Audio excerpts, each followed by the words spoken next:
You are listening to I Am Refocused Radio with your host, Shamaya Reed. This show is designed to inspire you to live your purpose and regain your focus. And now, here's your host, Shamaya Reed. Welcome back to I Am Refocused Radio. Once again, we are here today. We have another show lined up for y'all today, and we have a special guest, Dr. Erika Rasure. She is not just somebody who knows about money. She's someone who has a lot of credibility. If you go to her website and Google her name, you're going to see probably every single brand that you ever thought was big because she's been associated with them and doing big things. She's a financial wellness expert, a former financial advisor, and university professor. She has a lot on her calendar, so I'm shocked that she said yes to do the show, which is amazing, makes me feel great. But she also has a story, just like any of our guests. She is a chief financial wellness advisor at Beyond Finance. That website, if you want to put in notes or mental note, is beyondfinance.com. But I want to cut to the chase because I already talked to her in the green room, and she knows that when I have a big dog like her on the show, it's going to take 10 hours just to go through her resume. So first and foremost, Dr. Erika Rasure, how you doing? Thank you. I'm glad to be in the room with another big dog, sir. Man, if you call me a big dog, man, wow, that's a compliment. I appreciate that because when you think about, and I like going like with the flow, when you think about your journey in your professional career, a lot of people talk about their awards and accolades, but when you think about what you had to push through just to get to where you are, we know it's not easy. But what's one thing that you kept in your back pocket to remind you, man, no matter what adversity I hit, I could always rise to the occasion and execute? My guiding light in that philosophy is I have accomplished 100% of the hard things that life put in front of me. And so what makes me think I won't accomplish 100% of the things life throws at me going forward? I got a good track record. You know, life is going to be hard. It's going to be difficult. It's going to throw you all kinds of stuff. But I've overcome every one of those single things. And so knowing that I can overcome whatever comes next, that's what keeps me going. When you think about all the financial stuff, you know, all the vocabulary, all the great things, you get the knowledge. What inspired you to transition from financial advising and university teaching into financial therapy? It's the emotions, it's the people, it's the helping people understand that money is a process of becoming, and it's not becoming such a new, improved version of yourself that you don't recognize yourself. It's getting people to remove the layers so they can see what's already been there the whole time. We just as human beings, we have things thrown at us constantly. Our nervous systems are often a wreck, and any decision we make about anything in our life, you know, whether it's our relationships or our money, if we do it with that kind of filter on, it's not going to give us the results. So what I seek to do is help people remove the filter so they get to the real, true, honest versions of themselves that have been beautiful and there all along. Man, that was so good. Almost got me choked up here, man. When you think about how amazing life is, and I say that because life does get crazy. Yeah. And we either pivot and make adjustments or we get swallowed up by our excuses and what we think is hardship. Mm-hmm. How do you keep yourself, or how did you keep yourself focused in the dry seasons? Because we all have one. And when you look at all the blessings you have now, what keeps you grounded? For me, it's faith, to be perfectly honest. You know, whether it is, you know, the universe or God or yourself, whatever that is, I believe that there is something bigger and more powerful at work. And I believe that we are, you know, a cog in that wheel. And so my job during any sort of dry spell or, you know, a time of scarcity or perceived scarcity, you know, was very much focus on making sure I stay connected with myself instead of focusing on all of those external things that are diverting my attention away from whatever mission is at hand here. I don't know all the answers. I don't know why things are happening. You know, people always say, you know, this everything happens for a reason. And yeah, I'm sure it does. But I'm not going to get hung up on those details of the why. I'm going to get hung up on the details of making myself feel more connected to whatever I can connect to. So whether that's through meditation or prayer or moving my body or making sure that I am present for my kids or my animals or my family, whatever that is, it's staying anchored as much as I can and really taking care of my nervous system and making sure that whatever filter I make a decision from, is going to be the one that gets me to where I want to go. If I'm so focused on the why, and the why of the things I have no control over, that's where you get distracted and disconnected from self. As people are snapping their fingers on the podcast world with headphones, when you think about the word anchor, I like that word visually, because when you look at finances and different seasons of, man, life hits, you get in debt, or, you know, you made some bad decisions money-wise. When you think about financial therapy, someone who's listening or watching this and hear that phrase for the first time, kind of break down, what does financial therapy actually mean for someone hearing it for the first time?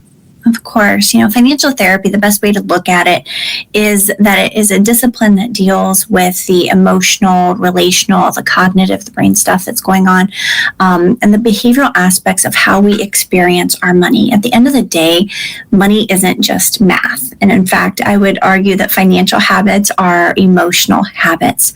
And when we are able to bring some awareness to our emotions that underpin our financial behaviors, our decisions, it might help us understand a little bit more why we are the way we are with money, and start to take some of this shame and blame and guilt out of it when we're able to understand the conditions in which we are making our financial choices. And I'm all about changing conditions for the better. We're going to set a better set of conditions so you can get the outcome you want.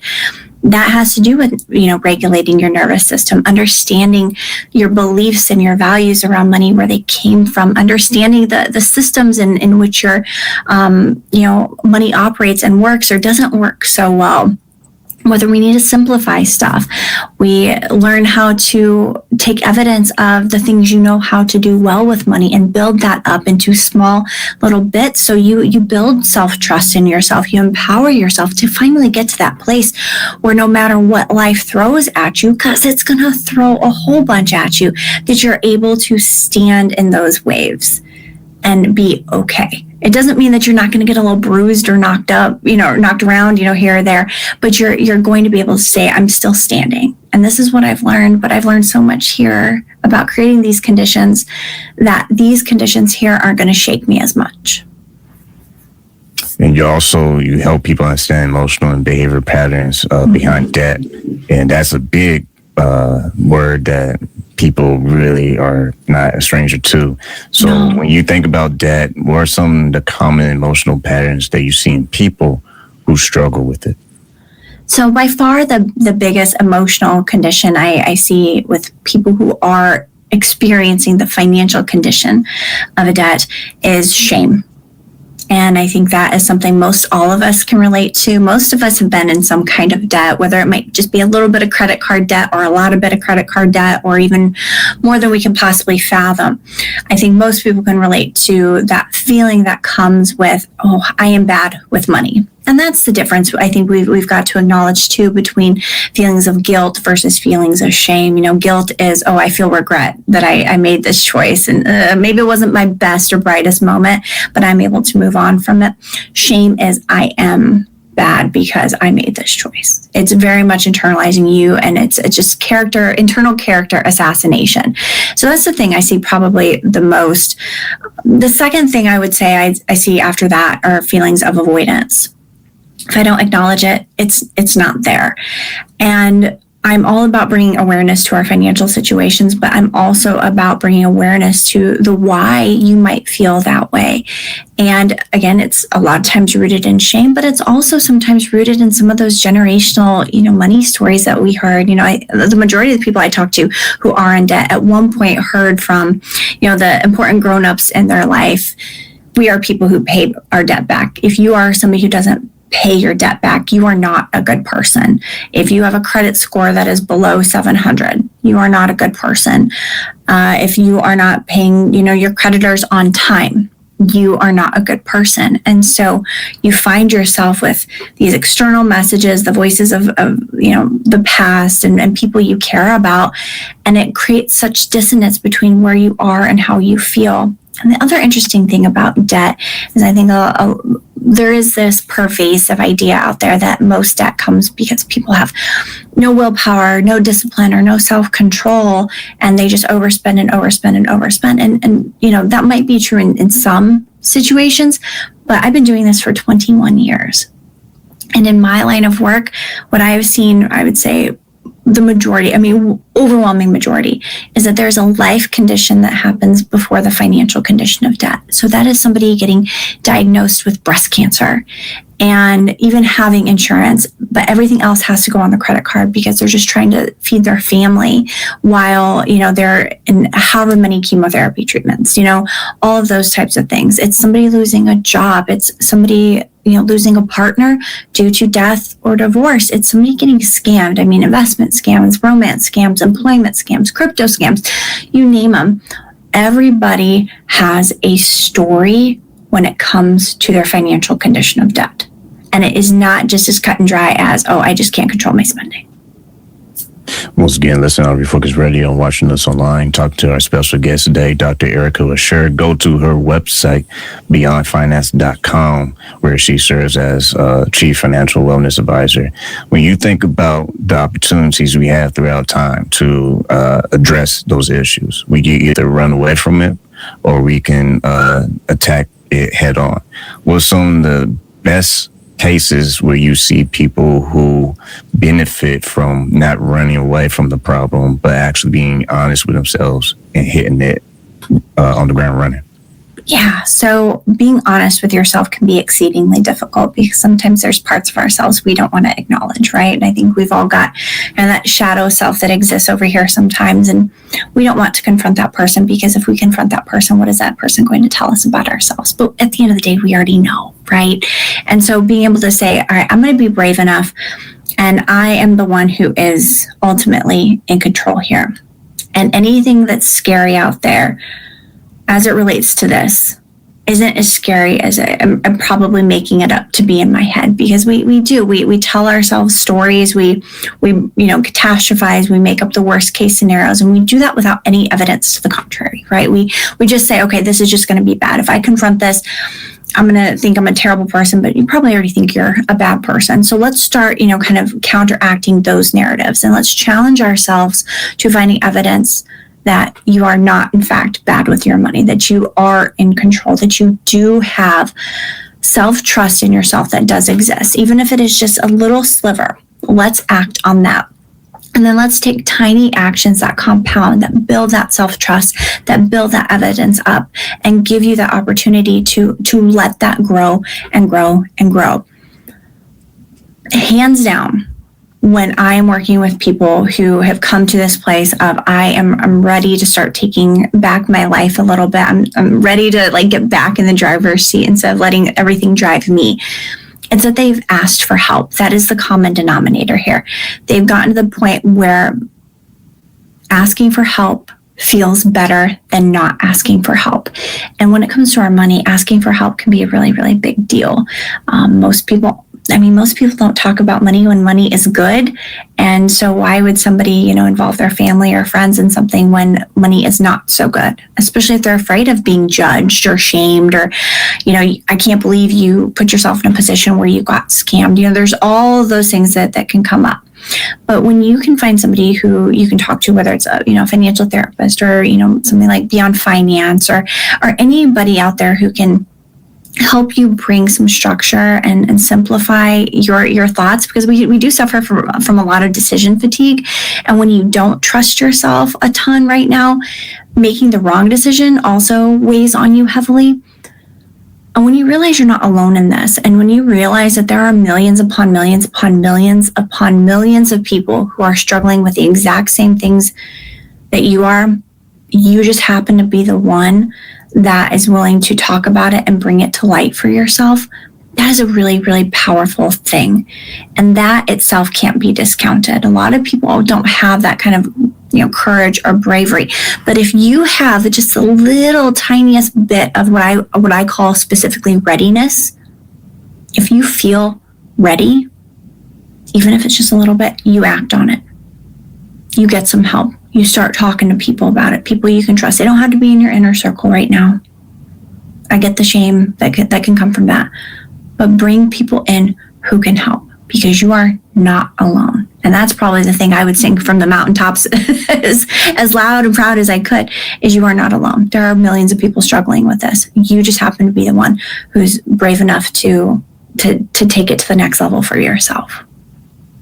For those listening and watching who never heard loud budgeting, kind of unpack that for us, and how does that help people to stay focused on their goals? Yeah. So as I was mentioning, it's hard for people to talk about money. It's getting better, but it's difficult, right? Some of us have been told that talking about money is impolite. That's just not something we do in this family. We don't do that.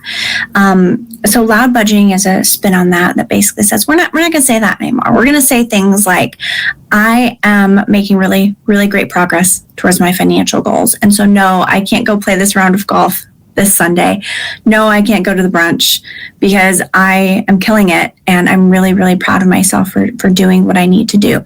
It's not putting yourself in a place of restriction anymore. And I think that's where budgeting sometimes becomes like this really vilified B word, right? And budgeting can be beautiful. It can be bold. It can be brave, but we have to talk about it in those concepts before we, because before it seems restrictive, it feels punitive, and people kind of like make themselves so much smaller. There's this belittling process that comes in the budgeting process. If you are budgeting, that must be you outwardly saying something's wrong. If you're saying I can't go out, people are going to think I can't afford to go out. And that's not necessarily true, is it? It's I'm actually, watching my dollars. I'm making sure I'm putting them to use for whatever financial goal it is I have. And I'm going to talk about it in those terms. I'm not going to talk about it in these punitive, restrictive, shrink myself down and make an excuse. I'm sick and I can't go golf. No, I'm not going to do this because I have this emergency fund I'm going to fund, and I'm like $150 away from it. So it's either golf or this, and I'm going to choose this one today. And being able to have those conversations with those who are in your social or your family circle in an effort to maybe even encourage them to start talking about their financial goals, to heighten this conversation around money, to normalize this conversation around money, but to also normalize that it is perfectly normal to care about your finances and talk about them, to voice that you have values, that you have priorities, and that you're excited about them. Not that you're going to become some sort of social pariah because you can't engage in the third golf activity or the third brunch of the month. It's just saying, this is where my focus is, and I'm really proud of it, and I'm going to talk about it. A lot of this goes with choices, and a lot of it also goes with childhood experiences. Mm-hmm. When you think people that you dealt with, how much does family history and childhood experience play in how adults think about money?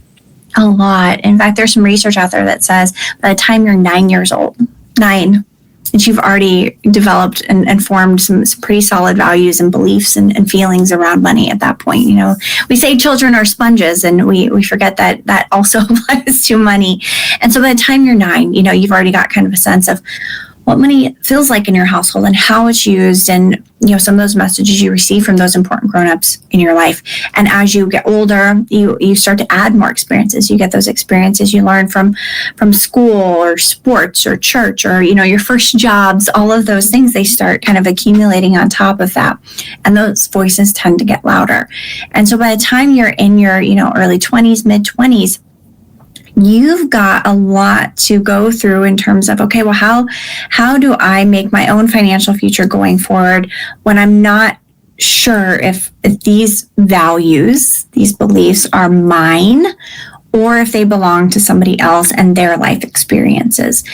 And what I encourage people to do, because sometimes we hang on to values and priorities and beliefs that aren't ours because we feel like we have to out of loyalty or obligation. Our people raised us, and it would be, some of us feel like we would betray them if we went against something they had taught us about money, even if our life experiences don't match the life experiences where those values originated to begin with. So as I mentioned earlier, for example, let's say you went through a period where you lost your job, and maybe you went through a divorce, and your parents never experienced any of those things. And here you are trying to rumble with what they taught you about money, not having experienced those things. And now you're unable to pay your creditors, and you feel bad not only because you're in debt, but also because you've lost your job and you've gone through this divorce. And now you hear the voices of your parents in your head telling you that people who do this kind of stuff are bad people. What do you do? How do you move forward from that? And so that's where I see a lot of this start to show up. And I think it's really great to start taking some inventory, right, of where your values are, the ones you want to keep, the ones you might want to modify a little bit, and maybe get rid of some of those values that don't belong anymore. You can honor them and say, okay, they served me up to this point until I had these experiences, but my experiences are different. And now they're informing my values differently. And when my values are informed differently, it's going to inform my goals differently.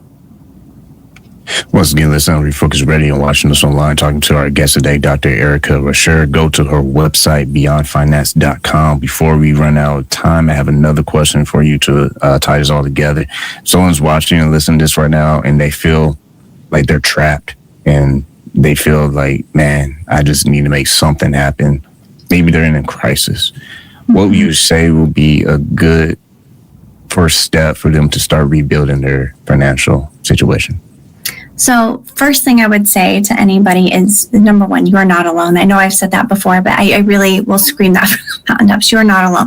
There are so many people dealing with financial crises or challenges, whether it's debt, or you are in a major life transition, or so many people feel like they should know more about money than they do. And so that kind of makes them feel small. And, the truth is nobody knows everything about everything. And that's an okay place to be. But before you do anything, is make sure you're regulating that nervous system, because you can't make good choices that really, really benefit who you are at your core and who you're meant to be revealed when all those crazy layers come off. You can't make those decisions from a dysregulated place. You really do have to work on centering your mind, your body, your soul.